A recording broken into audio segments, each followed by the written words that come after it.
It's not only a great reset, it's a great deception. Replacing mum and dad, small businesses and private enterprises with big tech and big business. Democracy and free enterprise go out the window, totalitarian government control slides in through the back door. Those behind this scheme are adamant that there can be and never will be a return to normal, that life will never again be what it was prior to. That is why they constantly talk about the new normal.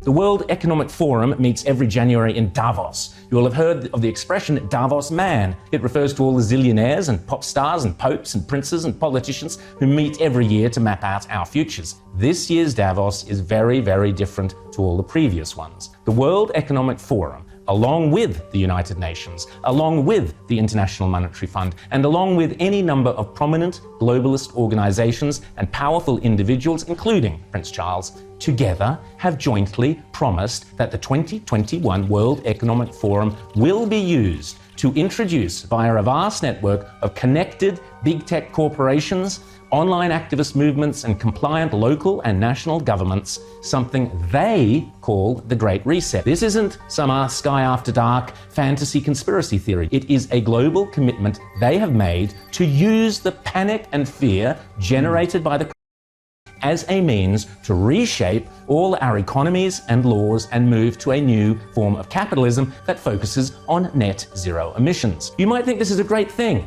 You might think this is a terrible thing. If implemented successfully, the Great Reset will undeniably and deliberately have extreme and possibly dire repercussions for every single one of your constituents. Already, the Great Reset is being widely advertised on posters and in ads across the UK and Europe, and no doubt will be here before too long. "You'll own nothing and you'll be happy" is just one of their marketing slogans. The plan involves replacing shareholders of big companies with stakeholders who happen to be left-wing bureaucrats and climate change zealots. Replacing mum and dad, small businesses and private enterprises with big tech and big business. Mrs. Kafup's share portfolio is out, Greta Thunberg's zero emissions are in. Democracy and free enterprise go out the window, totalitarian government control slides in through the back door. But remember, it's not only a great reset, it's a great deception.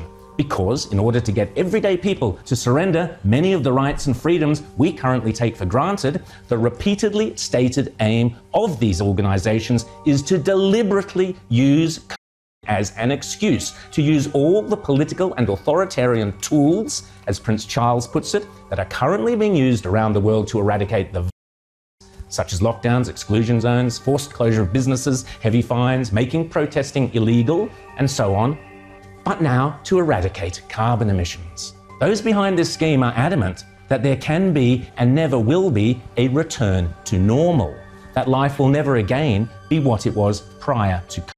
That is why they constantly talk about the new normal. This is not me saying this. This is them saying it. The people with the power and the means and the obsessional desire to do it. And they keep telling us again and again precisely what they have in store. Now is the historical moment, the time, not only to fight severe but to shape the system. We have a unique but rapidly shrinking window of opportunity to learn lessons and reset ourselves on a more sustainable path. It is an opportunity we have never had before and may never have again. So we must use all the levers we have at our disposal, knowing that each and every one of us has a vital role to play.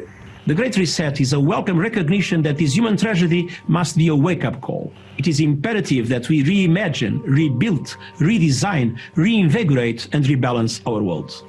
Rebalancing investment, harnessing science and technology, and advancing the transition to net zero emissions, all elements of the Great Reset, are fundamental to building the future we need. And if it's still not clear, the book written by World Economic Forum boss Klaus Schwab himself, setting out precisely how the most powerful forces in the world are lining up to use the crisis as a pretext for introducing a new climate change-focused one world economy that will strip away property rights and basic democratic rights. They are not hiding this stuff, they are shouting it from the rooftops. The World Economic Forum boasts on its website that the only acceptable response to the crisis is to pursue a great reset of our economies, our politics, and our societies.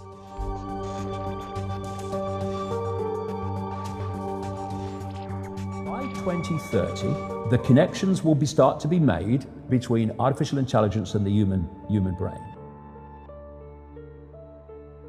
We've been through a process of preparation, of getting people, first of all, stage one, addicted to technology that they hold, holdables, smartphones, tablets.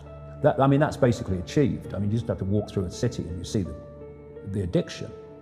And they're targeting specifically the young. Why? Because the young of today and the children of today are going to be the adults when they want to bring this AI connection in full blown.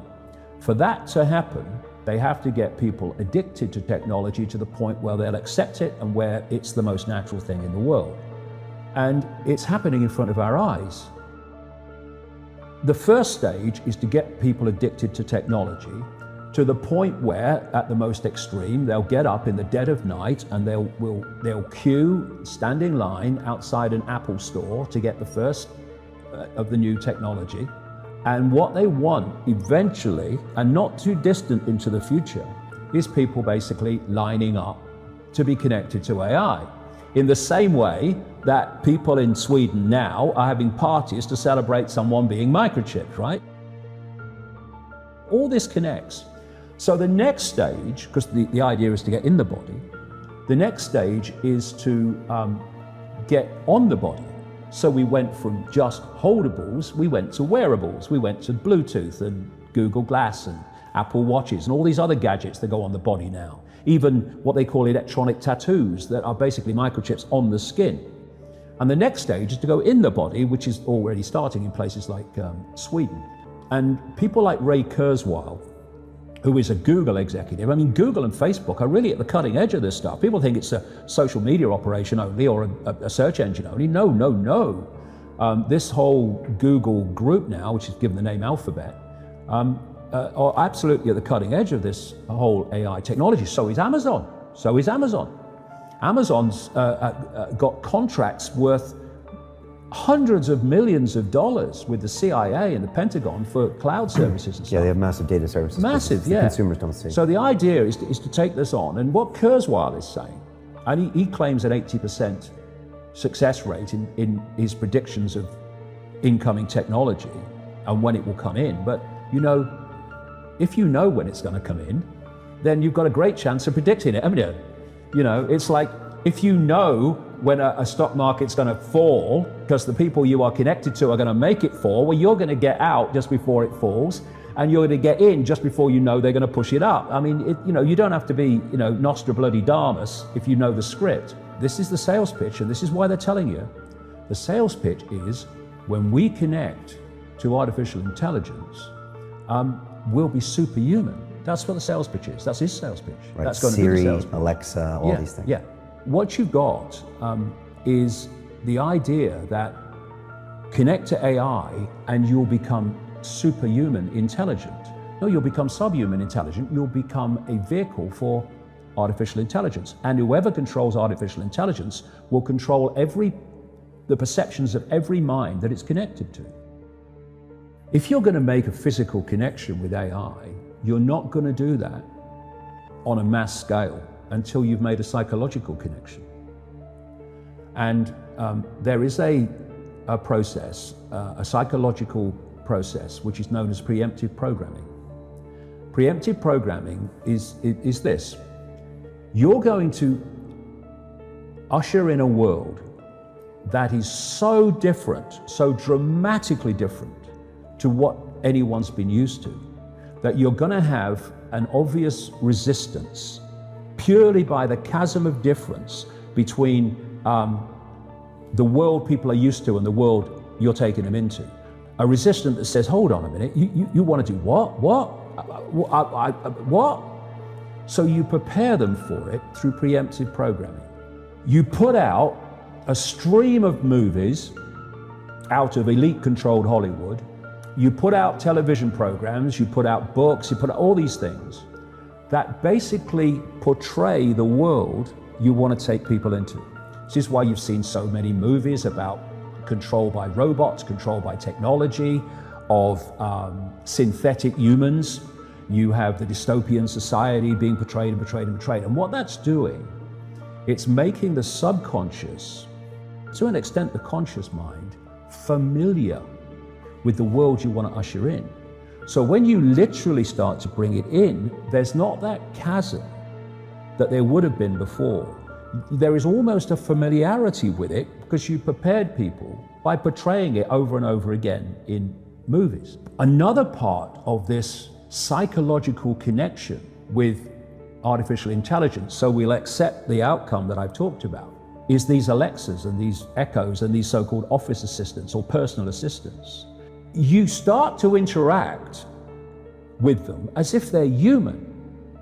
And now they're bringing in internet-connected toys for kids, even little kids, and Barbie dolls that they can actually have conversations with artificial intelligence.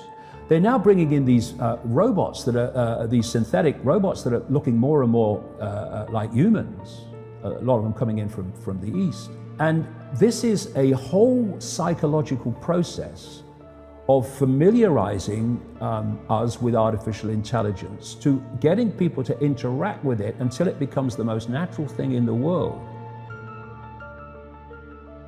By 2030, the connections will start to be made between artificial intelligence and the human brain. And the human brain will be connected to what he calls the cloud.